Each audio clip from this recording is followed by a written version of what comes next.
What is up, Nephilim? This is the Chig coming at you from Sanctuary with another D3 build guide. Today we are going to be talking about the Inarius Poison Scythe pushing build.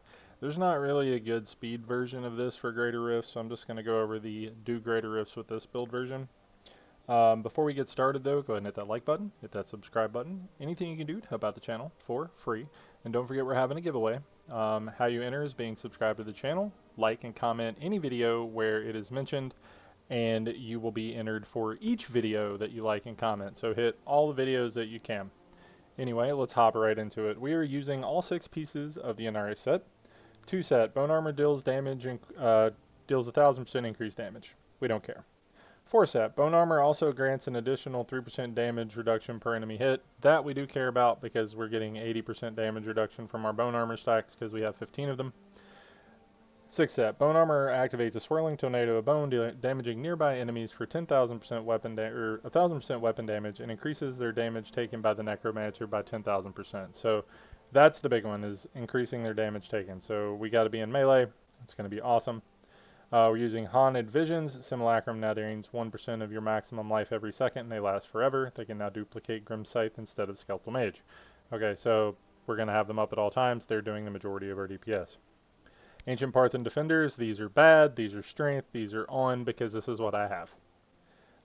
Each enemy that's stunned within 25 yards reduces damage taken by 12%. We're going to be stunning a lot with bone armor. That's just to stay alive. Dainty's Binding, you gain 47% increased damage reduction when there are no enemies affected, or when there is an enemy affected by one of your curses. So Grim Scythe is going to apply curses, so we are always going to be applying curses. So Crispin Sentence, you deal increased damage against slowed enemies, triple this bonus against enemies afflicted by other types of control impairing effects. We're going to be stunning them to get more DPS.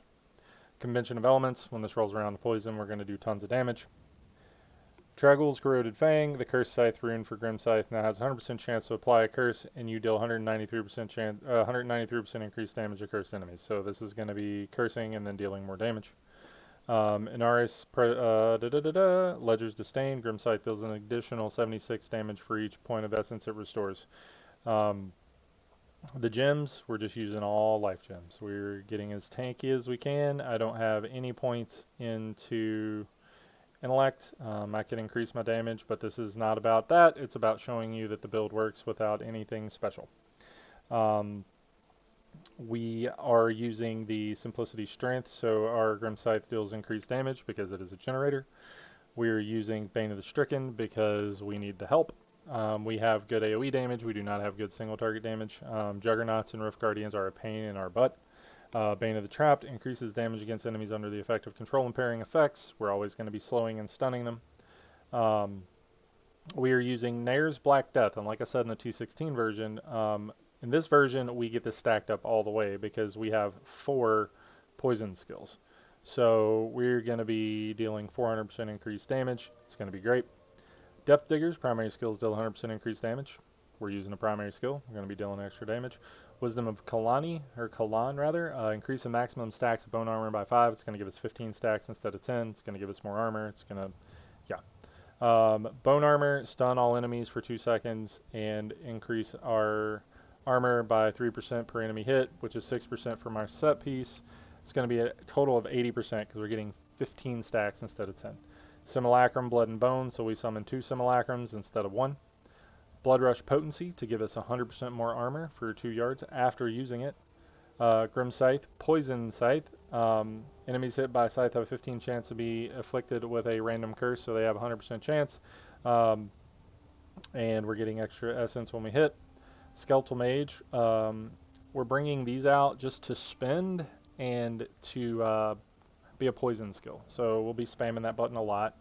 And then Bone Spear, also the same. We're going to be using this to spend and to get our stacks up on Nair's Black Death. We're using Swift Harvesting for 15% increased attack speed. Spreading Malediction, receive 1% damage bonus for each enemy affected by your curses. We're going to be cursing them all that we hit. Standalone, increase armor by 100%, reduced by 10% for each active minion. So we're going to be having that up a lot. And then Eternal Torment, your curses cost 50% less essence, which doesn't matter, but they last forever. So after we hit an enemy, we get our coaches rolling, and it works out. All right, so I'm going to show you this on a 90. Let's go ahead and pop in here. Simulacrums, dash, bone armor, get our stacks up, and then we just kill things. It's super easy. You don't actually have to even try. The hardest thing is getting your stacks up. The only problem with playing this build is that it is very positioning dependent. So if your simulacrum's in the wrong spot, you have to reposition to get them in the right spot. So we stun this guy, simulacrums are smacking him, smack, smack, smack. It's not a fast build, but it is a good build. If you want something different to push on the leaderboards with, this is definitely a good option. It is not the strongest nor the fastest build, but it is easy to play, and it is fun and easy to put together, which I always advocate play what's fun, don't play the meta. So if you enjoy this, play this, right? I kind of like the play style because you just get to walk around and smack stuff. You get to DPS, you get to stun things. Like, the play style in general is pretty good. So I can't really complain about it. This isn't going to be a set that I'm pushing on because I'm doing the LOD build because I am a glutton for punishment, apparently. But as you can see, as long as you have like your stacks up and you position your simulacrums properly, you can one-shot stuff. Like, you just have to pay attention, right? You just have to put them in the right spot. You have to make sure that you move everything around. You got to make sure that everything's where it goes. Honestly, the only time you really need to refresh anything is when your stacks are falling off. And then use your, well, that's a Juggernaut. So I'm going to show you what I mean with Juggernauts are the bane of our existence. Look at this. And yeah, even then we killed it pretty quickly. We did get lucky with the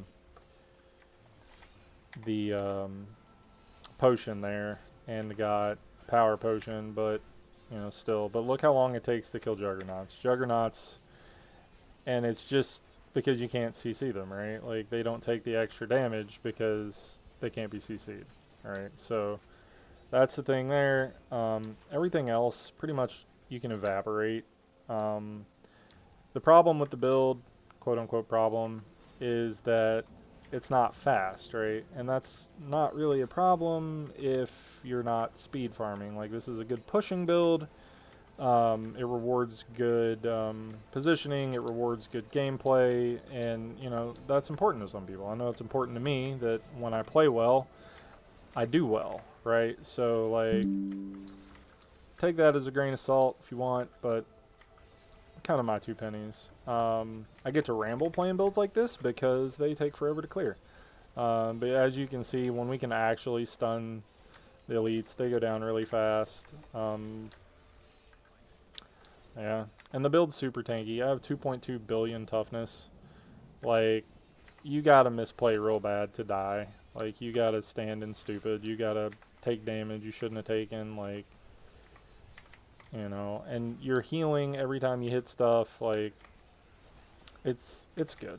It's easy. Well, that worked out, I guess. But yeah, see, like, we get, as long as your simulacrums are hitting things, the things that they are hitting are dying quickly. But the problem is getting them to obey you. You are at the mercy of bad AI sometimes. But in general, the build is not really too stressful to play. It's super chill, super, like, you can watch a show and farm legendaries. Like, just do whatever you want, right? Super easy, barely an inconvenience. I'm not real certain why I keep getting these poopy maps when I'm trying to show you guys things that are fun to play. Like, oh hey, it took so long to clear that map. Yeah, but it was 3 floors and they were all hallway maps, and then the last floor, when we actually got to do stuff, was amazing, and we cleared it super fast. As you can see though, like, you hit for like tens of trillions sometimes. Like, it's not bad damage wise. It's just like getting your simulacrums to listen is the biggest problem with the build. And most of the times they teleport to you, right? So like, you can just dunk, dunk, dunk, and then like they're fine, right? So right there, they just came with me, right? So I didn't even have to worry about it. And then here we go. We will bang, bang, bang, bang, and then we will just delete the Guardian. Yeah, there you go. He's stunned. Womp, womp. And now he moved, and my simulacrums are being pains in the butt. But yeah, see? You're more limited by move speed than anything with this build, but it's a good build. It's fun. You can push with it. You'll have a lot of fun working on it. Just try it out, see what you think. If you hate it, you hate it. If you don't hate it, hey, it can be a lot of fun. Anyway, hit that like button, hit that subscribe button. Anything you can do to help out the channel, obviously. And don't forget the giveaway. And go get those legendaries.